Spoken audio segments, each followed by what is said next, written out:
nongere ngushimire wowe wahisemo kudukurikirana iby'agaciro kongera kubana nawe. Hari benshi bajya bibaza bakabona mesaje zabo zisibye cyangwa zasibwe mu buryo bwo batazi cyangwa hari mesaje bari bakeneye ko bagasanga zisibye. Kandi tugiye kureba hamwe ukuntu ushobora gusevinga mesaje yawe ikagenera igihe mesaje yawe zazisiba igihe wowe wagennye. Uzajya kuri settings, uzinjira kuri WhatsApp yawe, ujye muri setting yawe ya WhatsApp, urangiza umanuke uzananditse privacy. Numara kuzananditse privacy uzamanuka uze hano handitse define message time. Numara kuhaza ahangaha hano ko hariho amasaha 24, kuvuga ngo iyo message imaze umunsi ihita yisiba.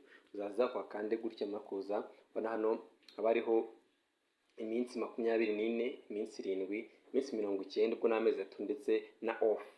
Ibintu byose uko ubona hano uje ugakanda off,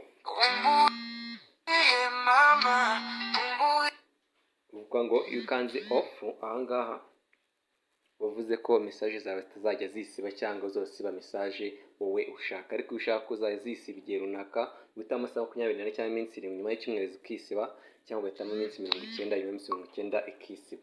Rero ni kuzajya ubikora. Iyo umaze kubikora gizenda nk'urugero off, uraza ugakanda ugasubira inyuma gutya biba byamaze kurangira. Ndagushimira wakurikiye video, nutaraka subscribe please make sure kwanze subscribe.